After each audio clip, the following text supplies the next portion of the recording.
Welcome to the first episode of a special 4-part miniseries on the lost buildings of the Pettigrew plantations. In this series, we'll cover the social history of these plantations and how the people who lived and worked there were connected to Somerset Place. Now today we're standing in Pettigrew State Park near the site of the Bonarva Plantation House. The first home was built around 1789 for Charles Pettigrew, who initially purchased land to establish a plantation along Lake Phelps 10 years earlier. His arrival coincided with the development of the Lake Company, whose property was adjacent to Bonarva. The two plantations were inextricably linked from the beginning.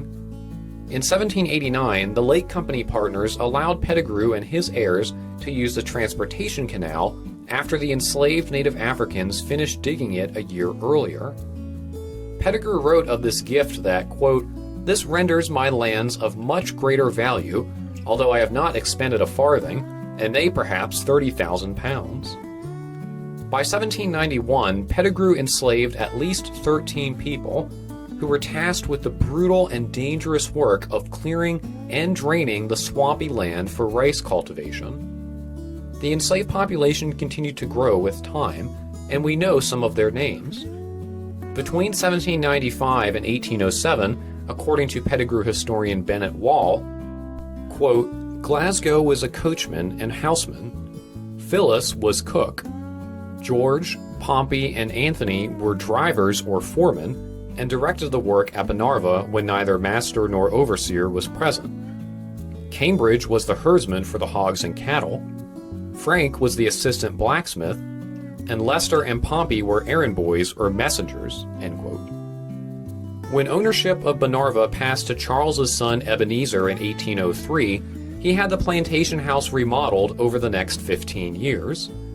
Some of this work was done by enslaved artisans whom the Collins family owned and hired out, including bricklayers Joe Welcome and Jim Miller. Ebenezer paid Josiah Collins I for their labor. Around the same time, enslaved people at Bonarva were ordered to shift the cash crops from rice to corn and wheat, which also occurred at Somerset Place around the same time. In addition to similar labor and working conditions of the two plantations, the enslaved communities developed an interconnected kinship network. For instance, David Horton, a driver and former freedom seeker from Bonarva who once eluded capture for 27 months, married Betty, daughter of Somerset Place artisan Brutus, and his wife Millie. David and Betty eventually had 11 surviving children, including Annette and Rebecca, whom we discuss on our guided tours as working in the laundry. Because legal status always followed the mother, David and Betty's children lived and worked at Somerset Place and were enslaved by the Collins family. However, enslaved people had freedom of movement between the two plantations, so long as it was outside their normal working hours. Some enslaved people from Bonarva also worshipped in Somerset's Lake Chapel, and their names are usually recorded in the parish register with a, quote, Pettigrew notation, like Ben and Grace Pettigrew in 1838. These social conditions remained the same after Ebenezer passed Bonarva to his oldest son Charles in the early 1840s. Shortly thereafter, some enslaved people who lived at Somerset Place were sold to Charles.